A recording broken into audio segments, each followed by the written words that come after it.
La primera noche, cuando las luces se apagaron, Emilia pensó que era la instalación eléctrica. La casa tenía décadas de abandono y era natural que los cables estuvieran deteriorados. Pero cuando volvió a encender la lámpara de queroseno y miró hacia el pasillo, supo que algo estaba profundamente equivocado. Los pasos habían comenzado poco después de la medianoche, pesados, lentos, arrastrándose por el corredor superior como si quien caminaba tuviera dificultad para mover las piernas. Emilia despertó a su marido, Vicente, quien escuchó durante varios minutos antes de levantarse con el machete en mano. Subió las escaleras crujientes mientras ella sostenía la luz desde abajo, iluminando su ascenso. No había nadie arriba. Vicente revisó cada habitación, las 3 recámaras vacías, el pequeño baño sin agua corriente, el armario empotrado que olía a humedad y algo más que ninguno de los dos quiso nombrar nada a nadie, solo el polvo acumulado de años y las telarañas que colgaban de las vigas del techo. Pero cuando bajó, ambos lo escucharon de nuevo. Los pasos continuaban arriba, exactamente sobre sus cabezas, moviéndose de una habitación a otra con ese mismo ritmo pesado y arrastrado, como si alguien caminara con extrema dificultad, o como si algo estuviera aprendiendo nuevamente a usar piernas que no le pertenecían. Esta vez, Vicente no subió. Se quedaron sentados en la cocina hasta el amanecer, escuchando el caminar interminable sobre sus cabezas, mirándose sin decir palabra. Los niños dormían en el único colchón que habían traído, ajenos al terror que paralizaba a sus padres. Cuando la primera luz del día entró por las ventanas sin cortinas, los pasos cesaron abruptamente. Emilia subió sola. Revisó el piso de madera del segundo nivel. En el polvo acumulado, claramente visible bajo la luz matutina, había marcas, huellas de pies descalzos que recorrían el pasillo de extremo a extremo. Huellas que no estaban ahí cuando Vicente había subido horas antes. Pero lo que la hizo retroceder con náusea fue darse cuenta de algo imposible en las huellas.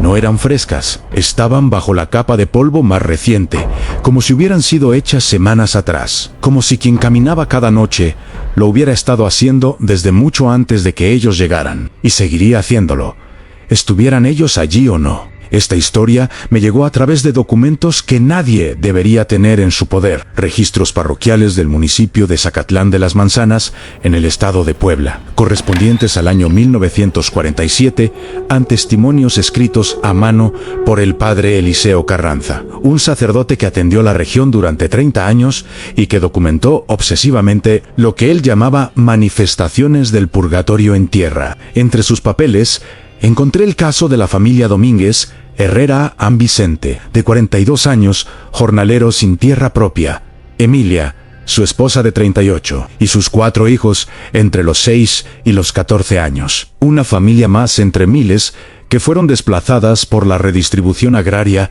de aquellos años, obligadas a migrar de rancho en rancho buscando trabajo y techo. En marzo de 1947 llegaron a las afueras de Zacatlán buscando empleo en las huertas de manzana. No encontraron trabajo suficiente para pagar una renta, pero encontraron algo que creyeron mejor aún: casa abandonada en un terreno sin dueño aparente, a 2 kilómetros del pueblo, donde nadie los molestaría. La casa era una construcción sólida de adobe y piedra, de 2 plantas, con techos altos y ventanas amplias.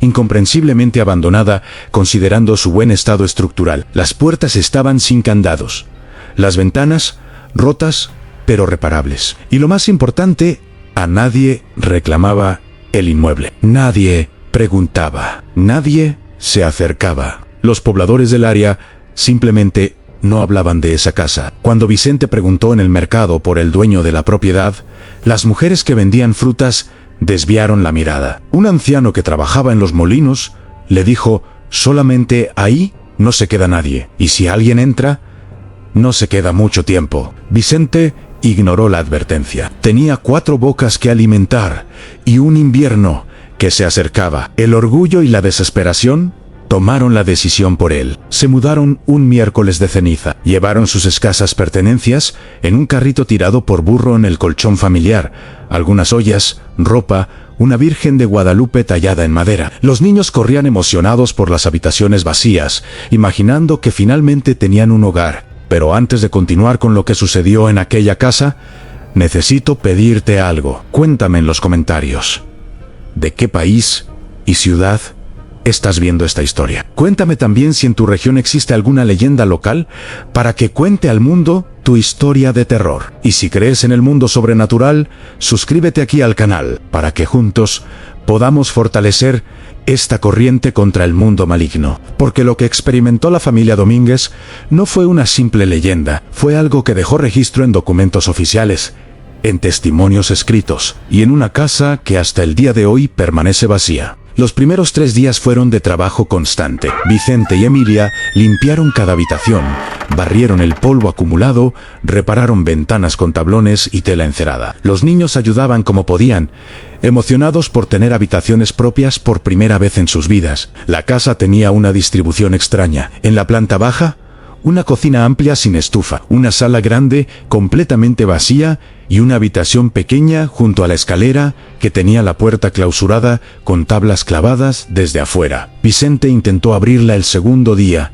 pero las tablas estaban tan firmemente aseguradas que decidió dejarlo para después. Había trabajo más urgente. El primer detalle inquietante llegó cuando Emilia lavaba el piso de la cocina. Bajo años de mugre acumulada, el suelo revelaba un patrón de manchas oscuras que no se quitaban con jabón ni con tallado fuerte. Manchas que formaban patrones irregulares, como si algo se hubiera derramado repetidamente en los mismos lugares durante años. Cuando Vicente las vio, simplemente dijo que eran de humedad y óxido. Emilia no insistió, pero ambos sabían que esas manchas tenían un tono rojizo que ninguna humedad produce. El olor era otra cosa que no podían explicar, un aroma a éter y algo químico que aparecía sin razón, especialmente cerca de las escaleras y en el corredor superior. No era constante, llegaba en oleadas, fuerte y penetrante, y luego desaparecía, como si nunca hubiera estado ahí. Los niños preguntaban qué era ese olor a medicina. Vicente decía que probablemente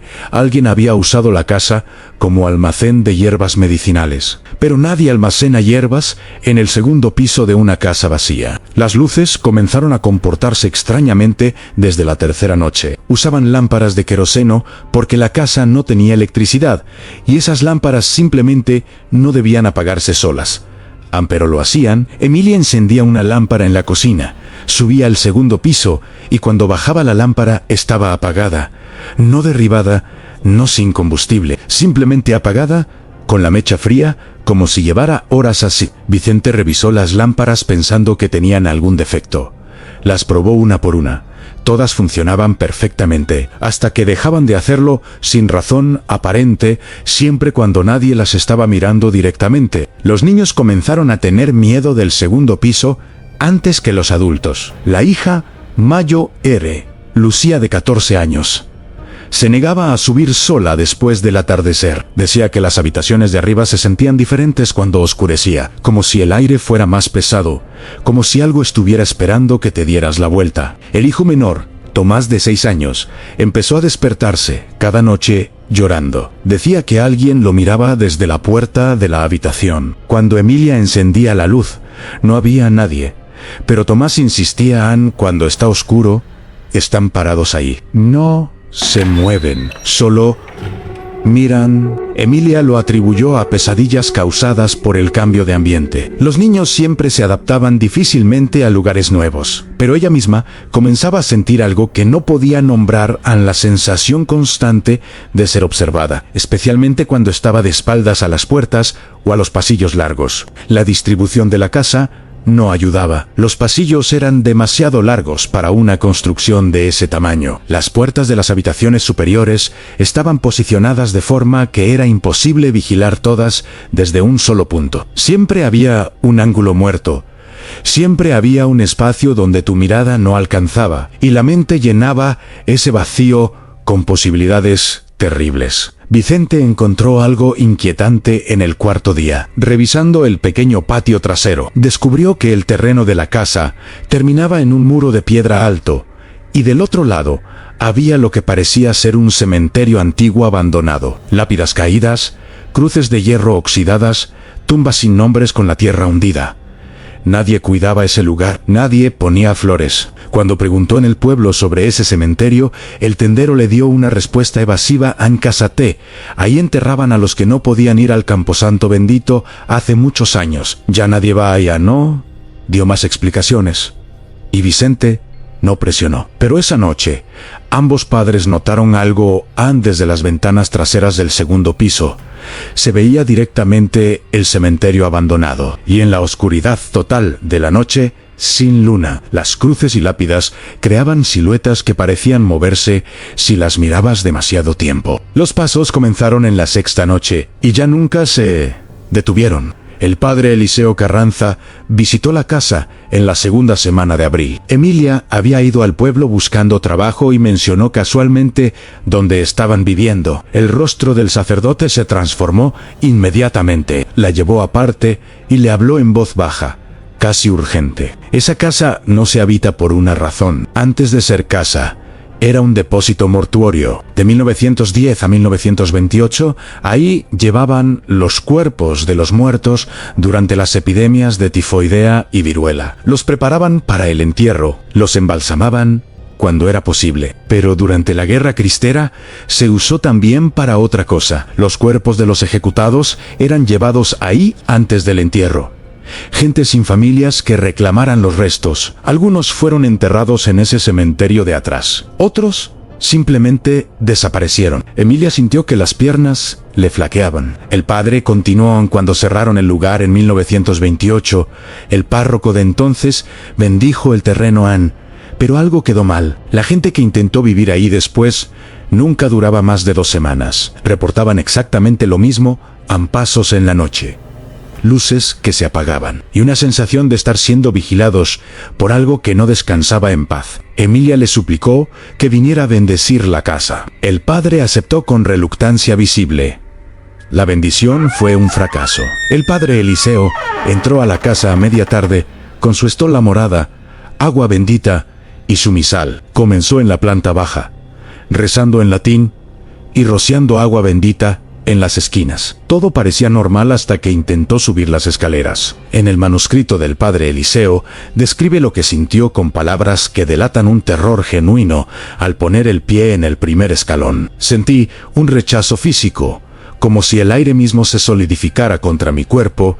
No era imaginación, era una presión real que aumentaba con cada escalón. Cuando llegué al 5.º escalón, el agua bendita en mi recipiente comenzó a burbujear, no hervir, en burbujear, como si algo bajo la superficie estuviera tratando de emerger. El sacerdote perseveró, subió hasta el 2.º piso y comenzó a bendecir el pasillo. Fue entonces cuando escuchó lo que describe como un sonido de cuerpos siendo arrastrados sobre madera, viniendo de todas las habitaciones al mismo tiempo, como si en cada cuarto alguien estuviera moviendo un peso muerto de un lado a otro. Abrió la primera puerta.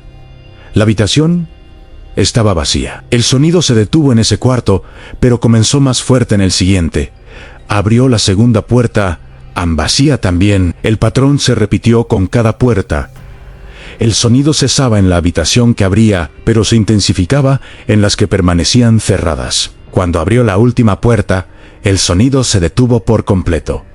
Un silencio absoluto llenó el 2.º piso. Y en ese silencio, el padre Eliseo vio algo que lo hizo retroceder hasta las escaleras. En su manuscrito solo escribió en marcas en el suelo. Marcas de cuerpos, no de pies, de cuerpos completos siendo arrastrados. Marcas frescas en el polvo, trazadas en ese preciso momento mientras yo miraba. Como si algo invisible estuviera mostrándome lo que hacía cada noche. El padre bajó las escaleras casi corriendo. Le dijo a Emilia que sacara a su familia de inmediato, que esa casa no podía ser bendecida porque lo que la habitaba había estado ahí demasiado tiempo. Había sido alimentado por demasiada muerte. Y ya no respondía a ninguna autoridad eclesiástica. Pero Vicente se negó a irse. No tenían dinero para otra vivienda. No tenían a dónde ir. Los niños finalmente tenían un techo en se quedarían. Esa noche comenzó lo peor. Los niños fueron los primeros en verlos claramente. Tomás despertó gritando cerca de las 3 de la mañana. Cuando Emilia corrió a su lado con la lámpara encendida, el niño estaba paralizado de terror, señalando el pasillo. Están caminando. Todos están caminando. No tienen ropa. Están mojados. Caminan como si no supieran cómo. Emilia miró hacia el pasillo. No vio nada. Pero cuando apagó la lámpara por un segundo, escuchó claramente los pasos múltiples. Muchos pies descalzos moviéndose simultáneamente por el corredor. Volvió a encender la luz en silencio absoluto. Los apagó de nuevo. Los pasos regresaron inmediatamente, más cerca que antes. Lucía, la hija mayor, también los vio. Bajó las escaleras temblando y le dijo a su madre algo que Emilia nunca olvidaría. No caminan hacia ningún lado. Mamán, solo caminan. Una y otra vez por el mismo pasillo. Como si estuvieran practicando, como si hubieran olvidado cómo caminar y estuvieran recordando cada noche. Los otros dos hijos, Rodrigo y Carmen, se negaron a dormir solos.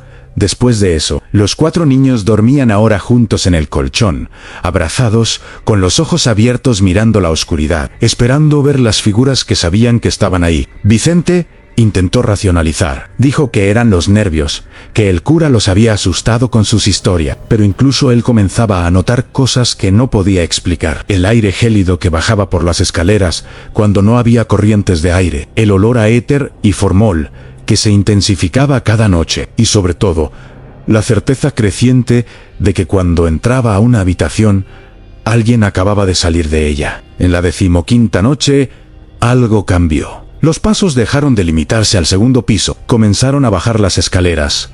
Vicente los escuchó claramente, el mismo sonido arrastrado, pero ahora descendiendo peldaño por peldaño lento y deliberado. Como si quien bajaba estuviera aprendiendo a usar las escaleras, memorizando cada paso, ganando confianza. Encendió todas las lámparas.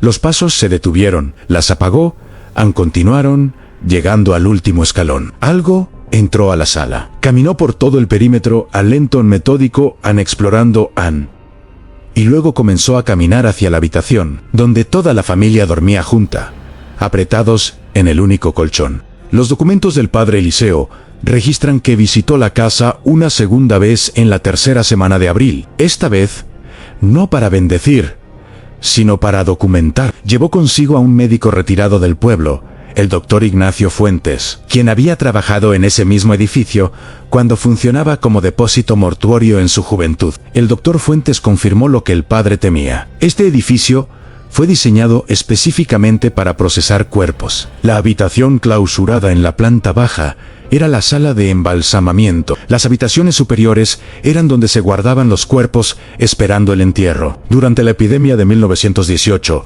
llegamos a tener hasta 20 cuerpos simultáneamente en este edificio. Durante la cristiada, procesamos cuerpos de ejecutados casi diariamente. El doctor hizo una pausa antes de continuar.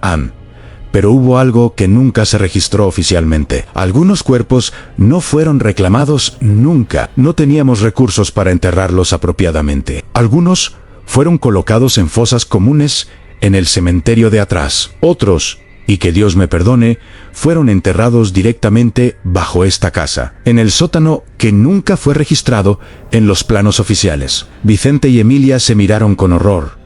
¿Había un sótano? El doctor Fuentes señaló la habitación clausurada. La entrada está ahí. La sellamos con concreto en 1928, antes de abandonar el edificio. Pero el concreto en esta región es poroso. Las filtraciones de agua, los movimientos de tierra. Es posible que después de casi 20 años, algo haya cedido. Esa noche, Vicente decidió abrir la habitación clausurada. Arrancó las tablas con un pie de cabra mientras Emilia sostenía la lámpara. Los niños observaban desde las escaleras, asustados pero incapaces de mirar hacia otro lado. La puerta cedió. Un olor insoportable salió de la habitación. No era olor a muerte reciente, era algo peor en el olor acumulado de décadas de químicos de embalsamamiento, de cuerpos en descomposición, de tierra removida y humedad profunda. La habitación estaba vacía, excepto por una mesa metálica oxidada en el centro. En el piso, debajo de donde habría estado la mesa, había una trampilla de madera, y la trampilla estaba abierta. Vicente bajó con la lámpara. Emilia le gritó que no lo hiciera, pero ya era tarde. Descendió por escalones de piedra que bajaban unos 3 metros. El sótano era pequeño, no más de 4 por 4 metros, y no estaba vacío. Había huesos, a muchos huesos, apilados, sin orden, contra las paredes. Algunos todavía tenían restos de tela adherida. En el centro del sótano, la tierra estaba removida recientemente, muy recientemente. Vicente subió pálido, temblando. Hay algo enterrado ahí, y algo ha estado cavando desde adentro. Esa fue la noche en que todo colapsó. Los pasos no esperaron a la medianoche. Comenzaron inmediatamente después de que cerraron la puerta de la habitación clausurada. Pero esta vez no venían del segundo piso, venían de abajo del sótano, subiendo por las escaleras de piedra, cruzando la habitación clausurada, saliendo al pasillo principal. Vicente corrió a trabar la puerta de la habitación donde dormía la familia. Empujó muebles contra ella, pero los pasos no fueron hacia su cuarto. Subieron las escaleras hacia el segundo piso, y allí, con toda la claridad del mundo, la familia escuchó lo que sonaba como decenas de personas caminando simultáneamente. No solo en el pasillo dentro de las habitaciones, bajando las escaleras, subiendo de nuevo, caminando en círculos interminables. Lucía comenzó a gritar. No eran gritos de miedo abstracto. Gritaba señalando la ventana de su cuarto. Están entrando por la ventana. Los veo. No tienen ojos. Caminan, pero no tienen ojos. Los otros niños se unieron al llanto. Vicente abrazó a su familia mientras los pasos rodeaban su habitación, caminando justo del otro lado de la puerta, caminando sobre sus cabezas en el techo, caminando en el sótano debajo de ellos. La casa completa resonaba con el sonido de los muertos practicando la vida que habían perdido. Cuando amaneció, la familia salió corriendo. No recogieron nada, dejaron todo: el colchón, la ropa, la Virgen tallada. Corrieron los 2 kilómetros hasta el pueblo sin mirar atrás. Los niños descalzos, Emilia llorando, Vicente con los ojos de alguien que ha visto el infierno. Se quedaron en la iglesia. El padre Eliseo documentó sus testimonios. 3 días después, Vicente intentó regresar por sus pertenencias. La casa no lo dejó entrar, no físicamente, pero cada vez que intentaba cruzar el umbral, su cuerpo simplemente se negaba. Sus piernas no obedecían. Una náusea insoportable lo doblaba. Un peón local que lo vio intentarlo le dijo algo escalofriante: la casa ya tiene su ocupación completa. Ya no necesita más inquilinos. La familia Domínguez se mudó a Puebla capital 2 semanas después. En los registros del padre Eliseo hay una nota final. Vicente Domínguez Herrera falleció en noviembre de 1947, oficialmente de neumonía. Pero su esposa me escribió diciendo que su marido no había dejado de escuchar los pasos. Los escuchaba en cada casa donde vivían, después en cada habitación, hasta que una noche simplemente dejó de despertar, con los ojos abiertos, mirando hacia una puerta que nadie más veía. Tomás, el hijo menor, fue internado en un asilo en 1952. Nunca dejó de hablar de las figuras que caminaban sin ojos. Murió ahí en 1960, a los 19 años. Causa oficial: inanición voluntaria. Según las enfermeras, simplemente dejó de moverse. Se quedaba en su cama, inmóvil, como si estuviera practicando estar muerto. La casa sigue ahí. He verificado los registros catastrales. La propiedad no tiene dueño legal desde 1928. Técnicamente, cualquiera podría ocuparla, pero nadie lo hace. Visité el lugar en 2024. La estructura sigue sólida. Las puertas siguen sin candados. Las ventanas rotas. El cementerio de atrás está más invadido por la maleza que nunca. Y la habitación clausurada en la planta baja tiene las tablas arrancadas, exactamente como Vicente las dejó en 1947. La trampilla del sótano sigue abierta. Bajé con una linterna. Los huesos siguen ahí, y la tierra del centro del sótano sigue removida, con marcas recientes de excavación desde abajo hacia arriba. Le pregunté a un anciano del pueblo sobre la casa. Tenía que tener más de 80 años. Me miró como si estuviera loco. Nadie habla de esa casa. A nadie se acerca. De noche, los que pasan por el camino escuchan los pasos. Nunca se detienen. Todas las noches. Como si lo que está adentro siguiera practicando, aprendiendo, esperando. No me quedé hasta el anochecer. Algunos lugares no deben ser testigos de lo que hacen cuando cae la oscuridad. Pero antes de irme, Miré hacia el segundo piso. En una de las ventanas, por un segundo, creí ver una silueta. Ann no se movía. Solo estaba ahí, amparada, Ann, como aprendiendo a estar parada. Cómo memorizar cómo se siente tener un cuerpo. Cuando parpadeé, ya no estaba, o nunca estuvo. La casa permanece. Y cada noche, cuando las luces del pueblo se apagan y el silencio cubre los caminos, los pasos continúan practicando, recordando, esperando que alguien más cometa el error de darles compañía.